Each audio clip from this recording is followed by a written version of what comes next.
L'insertion socio-professionnelle des personnes en situation de handicap est le thème choisi pour la 11e célébration nationale de la Canne Blanche, célébrée ce lundi à Ziguinchor dans l'Institut national d'éducation et de la formation des jeunes aveugles. Voilà, nous sommes venus aujourd'hui à Ziguinchor avec une forte délégation pour la célébration de la journée internationale de la Canne Blanche. Nous sommes venus au nom du ministre de la Santé et de l'Action sociale, M. Abdoulaye Diouf Sarr empêché. C'est une journée qui est initialement célébrée chaque année au 15 octobre.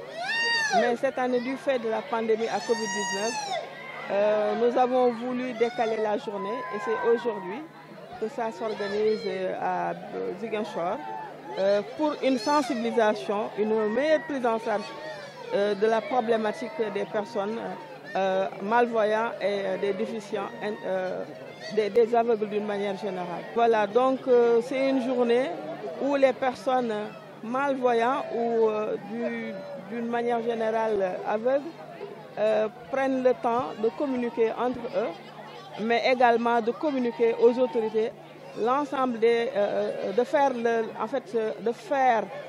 le diagnostic de l'ensemble des programmes qui ont été effectués à leur endroit, mais également de pouvoir poser les jalons d'un futur proche qui leur permettrait d'être intégrés économiquement dans les économies locales. Aujourd'hui, ils ont voulu venir à Ziguinchor. La dernière fois, ils ont été à Saint-Louis. Et donc, dans leur organisation, ils veulent toujours faire une alternance au niveau des régions pour que les acteurs au niveau de ces régions aussi s'approprient de ces journées.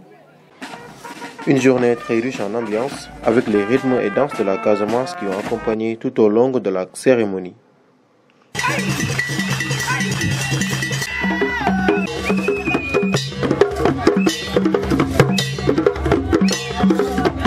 Sous la présence effective des autorités et personnes vivant avec un déficit visuel, un discours de remerciement a été lu par ces concernés. Monsieur le gouverneur, monsieur l'inspecteur d'académie, monsieur le maire, madame la directrice générale de la santé et de l'action sociale, monsieur le président de l'UROF, monsieur le président de la cause, monsieur le directeur de l'IEDNA Alioune Badara Diallo, chers membres d'association, chers enseignants, chers élèves, chers parents, je ne ferai un discours classique car les belles actions valent mieux que les paroles. Nous remercions notre formateur SAC INEFJA, un homme qui nous a permis d'ouvrir les yeux. Autrement, une autorité de la région se pose la question à quand le formateur trouve-t-il du temps pour sa famille? Le fait, c'est vrai, mais la vraie famille du formateur, c'est la cible aveugle. Que Dieu vous garde.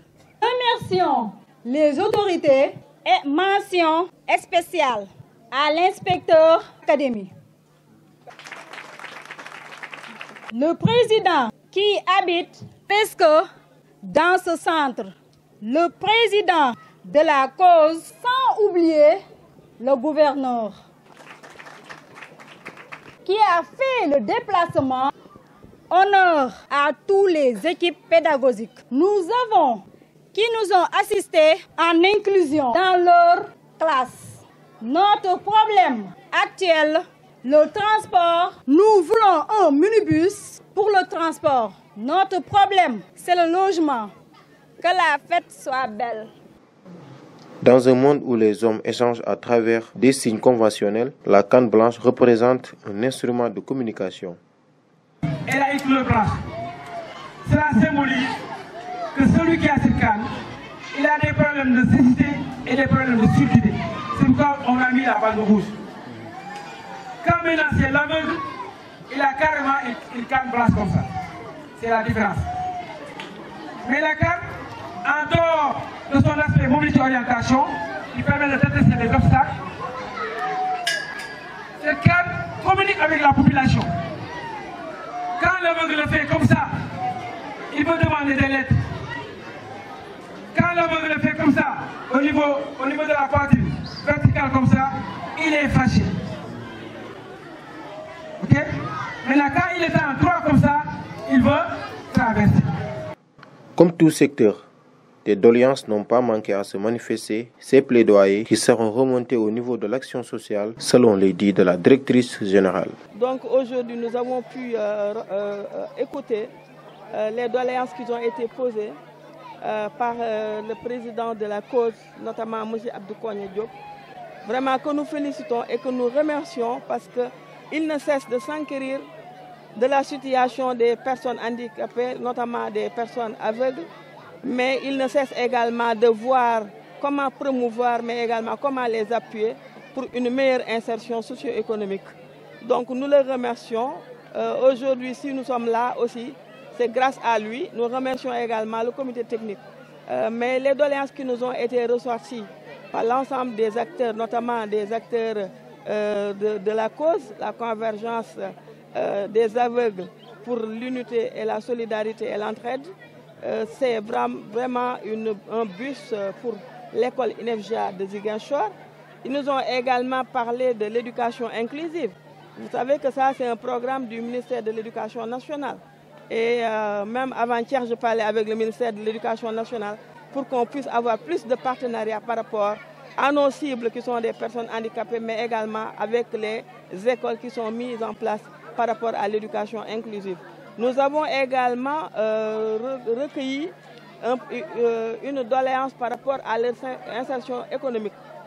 Donc c'est prévu même dans la loi d'orientation sociale que les personnes handicapées puissent exercer des fonctions économiques.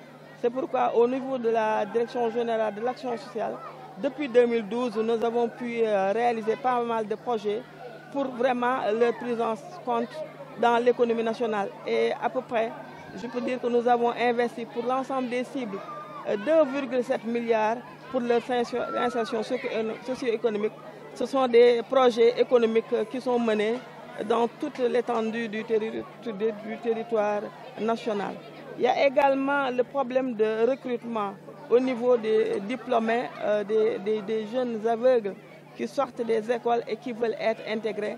Et nous sommes en train de travailler avec l'ensemble des sectoriels parce qu'il y a la loi d'orientation sociale qui prend en compte pratiquement toutes les doléances que peuvent poser ou bien qui peuvent être des contraintes pour l'insertion socio-économique des groupes vulnérables et des personnes handicapées d'une manière générale. Et parmi ces textes, il y a un texte sur leur emploi et il y a même également la politique des quotas qui était fixée à 15% pour leur insertion dans la fonction publique. Ils ont également parlé de la ratification du traité de Marrakech. Et par rapport à ce traité, nous sommes en train de travailler avec nos partenaires, notamment avec Save Savers et notamment d'autres programmes qui pourraient nous appuyer pour que le gouvernement, on va préparer les textes à soumettre au SGG pour que le gouvernement puisse ratifier ce traité de Marrakech. Et dans ce cadre aussi, j'en profite pour remercier la DAO et Save Savers qui appuient la cause et qui ont même appuyé, facilité cette rencontre d'aujourd'hui à Ziguinchor. Ils ont également parlé de la conférence inclusive. C'est pour dire que leur préoccupation, c'est vraiment une insertion totale des personnes déficientes visuelles, mais également des malvoyants. Et nous avons pris bonne note et nous allons transmettre au ministre de la Santé et de l'Action sociale, M. Abdoulaye Diouf Sarr, toutes les contraintes qui nous ont été présentées aujourd'hui et nous allons lui soumettre une note technique qu'il va présenter en Conseil des ministres pour que le président et l'ensemble du gouvernement puissent prendre les mesures idoines pour prendre en charge les questions et les contraintes qui se posent aux déficients visuels et d'une manière générale aux malvoyants. Donc c'est ça l'objet de cette journée. Nous allons avoir droit tout de suite à un panel qui va être déroulée et présentée par des experts qui vont parler également des différentes problématiques qui ont été posées ici, mais également des perspectives pour la vie socio-économique des déficients visuels et des malvoyants. Voilà, merci beaucoup. Une 11e édition qui suscite l'espoir chez ces handicaps visuels, surtout dans l'insertion socio-professionnelle, qui est d'ailleurs le thème de cette 11e célébration.